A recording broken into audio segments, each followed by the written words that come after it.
Hello, CrossFit Linchpin. Hope everybody's having a wonderful day as usual. I always wish you guys well. Today, we're in October. So today is October 4th. It is a Friday, I believe, right? It's going to make me sound like I'm crazy if I don't know. I believe it's Friday. I believe tomorrow's the weekend. So good times ahead.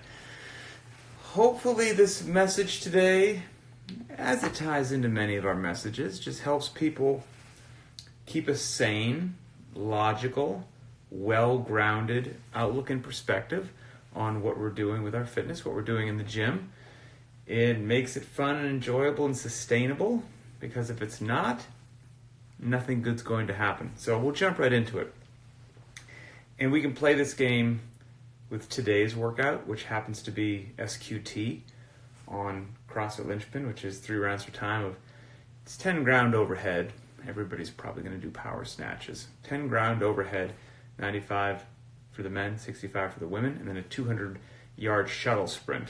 And that's 50 by 4 for the shuttle sprint. Fast and furious, nasty burner, beautiful, beautiful workout.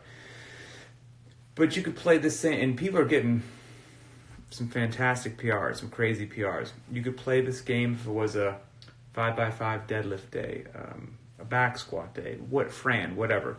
Basically a workout that you've done before, and this is now you're repeating it. So you're a human being, and so there's pressure to compare the entire gamut of whether your health and fitness life is going well based upon whether you PR or don't PR on a workout that you know you've done before. And that's great. I get it. I'm a human being. I understand why it's wonderful to PR. But here's a couple points just to think about. Okay? I'm in my 15th year of doing CrossFit.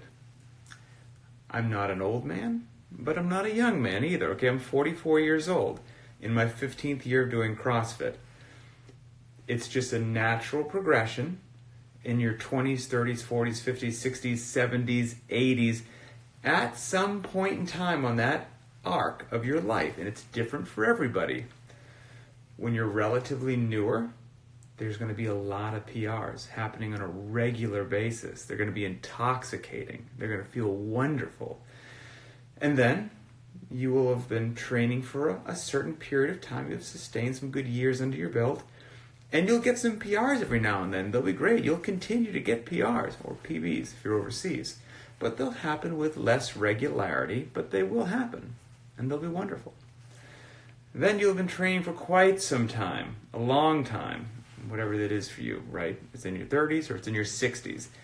And it's going to happen very few and far between that you get one of these mysterious unicorn PRs that happen every now and then. And then if we're having a real conversation that nobody wants to talk about, if you intend on working out for the rest of your life, which I'm going to work out as long as I can, the day will come that I have never matched a PR that I got before, that I never set another PR, ever. Just walking into the gym, having a good session and leaving is the PR for the day. But I'll never have touched whatever my lifetime Fran was, whatever my lifetime deadlift was, whatever my 5K was. Like, there'll just be times that haven't seen them in years. As a matter of fact, now I'm 68 and everything's actually, worse than it used to be. But the point is, you're still working out, doing functional movements. So you're still a ninja compared to the rest of the population, and life is phenomenal. But my point is, if you're only measuring your success and whether or not everything's going good by, if it's this binary thing of I did PR or I didn't PR, this is good, this is bad, I think you're kind of missing the boat. And if you're still in that phase, you're PRing, fantastic, great, enjoy it, it's wonderful. But but don't make yourself so crazy that you don't enjoy yourself if you don't happen to get whatever you did last time on SQT, or you don't deadlift whatever you did last time. Fill in the blank on whatever workout you want, your Helen time. Because here's the deal. So now, let's pretend that we're not exercisers, okay? We're scientists. We're in a laboratory, and we're going to do a scientific experiment to collect some data. We're doing some research. And now, any study or scientific endeavor worth its salt can be repeated, and you get the same results. And that's like, okay, we must be on to something here. This must be valid. So let's say you had 15 variables in your scientific experiment, and it produced a certain outcome. And then 2 months later, you're going to try to replicate that scientific experiment to get the same outcome. But this time, you still got 15 variables, but only 4 of them are the same as they were the first time. You change 11 out of the 15 variables.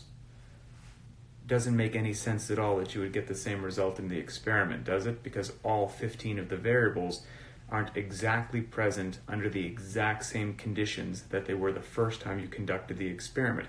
Of course your outcome's going to be different. So my point is, maybe you've done a 7x1 snatch, or your Helen time, or whatever workout that you want to choose, and you did it on a certain day where whatever the other 15 factors were of your sleep for the last week, your nutrition for the last week, your stress levels for the last week, your warm-ups for the last week, how diligent you were with your cool down and your stretching, this infinite number of factors, so many so that influence the human body that we can't even create a list. Those came together, and your performance on that day all came together, and you set a personal best on whatever the event happened to be. And then 6 weeks, 8 weeks, 10 weeks later, you're going to do that exact same workout again and expect the same results. But arguably, the only variable that remained unchanged was the workout. Everything else is probably different to some degree, maybe improved. Maybe you're a bit more physically capable. Maybe you slept better. Maybe. But point being, it could also have gone the other way. It could also just be different. It could also be that this time around, the 3 or 4 days training previous to whatever you're going to do, Helen, deadlift, fill in the blank, was wildly different. Probably was. You're sore in different places, fatigued in different places. Life threw different things at you. You slept different. Nutrition, like everything's different. Yet somehow, as human beings, we say it should come out either precisely the same or actually not the same. I am expecting a better result, even though the variables are different. I think that's a little thin.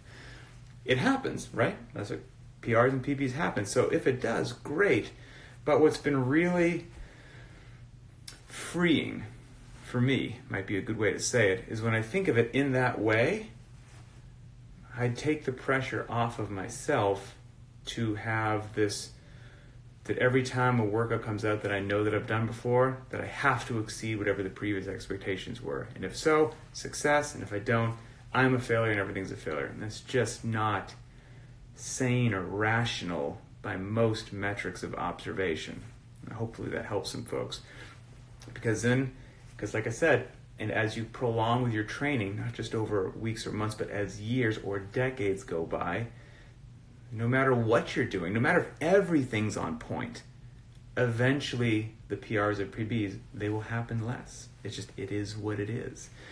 And so it can be wonderfully freeing and bring fun back into working out if, when those things happen, awesome. Celebrate them as they should be celebrated. Any progress should be celebrated. Consistency should be celebrated.